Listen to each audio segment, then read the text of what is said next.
வணக்கம். இது நம்ம ஆர்ஜி ஃபேமிலி கிச்சன். இன்றைக்கி நம்ம சேனலில் சுவையான பாசிப்பருப்பு பாயசம் எப்படி பண்ணுறது அப்படிங்கிறதாங்க இந்த வீடியோவில் பார்க்க போகிறோம்.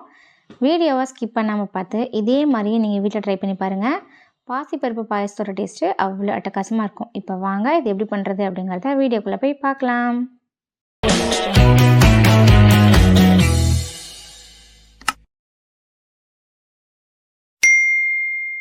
ஒரு சிம்பிளான பாசிப்பருப்பு பாயசம் எப்படி பண்ணுறது அப்படிங்கிறது தான் பார்க்க போகிறோம். அதுக்காக ஒரு பேனில் 1 கப் அளவு பாசிப்பருப்பு எடுத்து ஆயில் எதுவுமே சேர்க்க வேணாம். ஆயில் எதுவுமே சேர்க்காமல் நல்லா ட்ரையாக வறுத்துக்கலாம். பாருங்கள், லைட்டாக இந்த மாதிரி பொன்னிறமாக வறுத்துக்கோங்க. ரொம்பவும் வறுக்க வேணாம். இந்த தடவை நல்லா வறுத்த போதும். பாசிப்பருப்பு போட்டதுக்கப்புறம் நல்ல ஒரு வாசனை வரும். அவ்வளோதான். இதை குக்கரில் சேர்த்துட்டு ஒரு 2 தடவை நல்லா வாஷ் பண்ணிக்கலாம். பாசிப்பருப்பை நல்லா வாஷ் பண்ணியாச்சு. இப்போது 1 கப் பாசிப்பருப்புக்கு 4 கப் அளவு தண்ணி சேர்த்துக்கலாம். இது கூட சும்மா 1/4 கப் அளவு நான் ஜவ்வரிசி சேர்த்துருக்கேன். ஒரு ஸ்பூன் அளவு நெய் சேர்த்துக்கலாம். சும்மா ஒரு பிஞ்ச் அளவு சால்ட் சேர்த்துக்கலாம். இது நம்ம சேர்க்க போகிற ஸ்வீட்டை இன்க்ரீஸ் பண்ணி கொடுக்கணுங்கிறதுக்காக சேர்க்குறது. அவ்வளோதான். இந்த மாதிரி நல்லா கலந்து விட்டுட்டு இப்போ இதை மூடி ஒரு 4 விசில் விட்டு எடுத்துக்கலாம். இப்போ பாகு காய்ச்சிக்கலாம். அதுக்கு 1 கப் அளவு தட்டின வெல்லத்தை சேர்த்துக்கலாம். இதில் 1/2 கப் அளவு தண்ணி சேர்த்துக்கலாம். பாருங்கள், வெள்ளெல்லாம் நல்லா கரைஞ்சி நல்லா கொதிக்க ஆரம்பிச்சிருச்சு. இதுக்கு கம்பி பதம்லாம் எதுவுமே தேவையில்லை. இந்த ஸ்டேஜ் வெள்ளம் கரைஞ்சால் மட்டும் போதும். இந்த ஸ்டேஜில் அடுப்பு ஆஃப் பண்ணிட்டு இதை அப்படியே தனியாக ஃபில்டர் பண்ணி எடுத்து வச்சுக்கலாம். பாருங்கள், 4 விசில் விட்டுட்டு விசில் இறங்கினதுக்கப்புறம் பாருங்கள், பருப்பு நல்லாவே வெந்து வந்துருச்சு.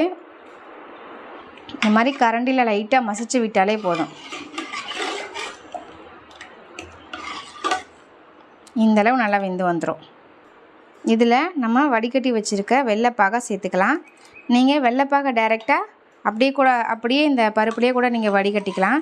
நான் கிண்ணியில் வடிகட்டி இதில் சேர்த்துக்கிறேன். அவ்வளோதான். இதை அப்படியே லைட்டாக கிளறி விட்டுட்டு இது ஒரு கொதி வந்ததுக்கப்புறம் இதில் நம்ம தேங்காய் பால் ஆட் பண்ண போகிறோம்.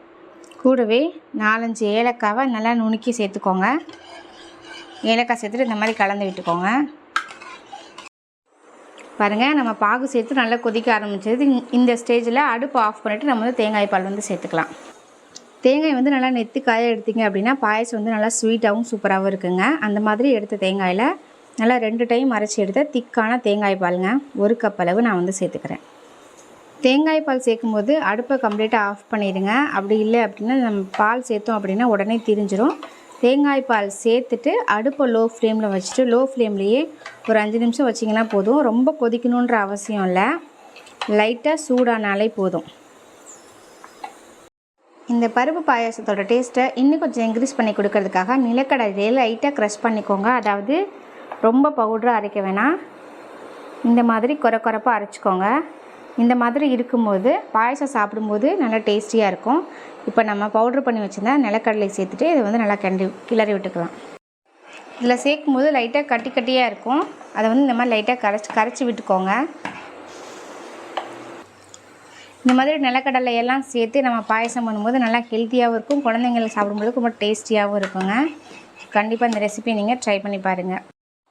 அவ்வளோதான். இந்த மாதிரி பப்புள்ஸ் வர ஸ்டேஜில் அடுப்பை ஆஃப் பண்ணிடுங்க. அடுப்பு ஒரு 5 நிமிஷம் லோ ஃப்ளேமில் வச்சிங்க அப்படின்னாலே இந்த மாதிரி லைட்டாக நுர பொங்கி கொதிச்சு வந்துடும். அவ்வளோதாங்க, சூப்பரான பருப்பு பாயசம் ரெடி. இது ஒரு பேனுக்கு மாற்றிக்கலாம். அவ்வளோதான். ஃபைனலாக இந்த பாயசத்தில் நம்ம முந்திரி திராட்சையை நெய்யில் வறுத்து சேர்த்துக்கலாம். நெய்யில் வறுத்த முந்திரி திராட்சையை பாயசத்தில் சேர்த்துக்கலாம். இப்போது இது நல்லா கலந்து விட்டுக்கலாம்.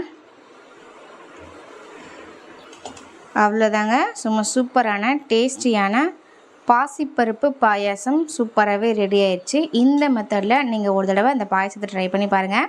இந்த பாயசத்தோட டேஸ்ட்டு அவ்வளோ அட்டகாசமாக இருக்கும். நல்லா டிஃப்ரெண்ட்டாகவும் சாப்பிட்றதுக்கு நல்லா டேஸ்டியாகவும் இருக்குங்க. இந்த ரெசிபி உங்கள் வீட்டில் எல்லாருக்குமே ரொம்ப பிடிக்கும். இந்த ரெசிபியை நீங்கள் ட்ரை பண்ணி பார்த்துட்டு எப்படி இருந்துச்சு அப்படிங்கிறத மறக்காமல் கமெண்ட் செக்ஷனில் சொல்லுங்கள். இது போன்ற வீடியோக்களை தொடர்ந்து பார்ப்பதற்கு நம்ம ஆர்ஜி ஃபேமிலி சேனல் லைக் பண்ணுங்கள், ஷேர் பண்ணுங்கள், கமெண்ட் பண்ணுங்கள். மறக்காமல் சப்ஸ்கிரைப் பண்ணிக்கோங்க. தேங்க்யூ ஃபார் வாட்சிங்.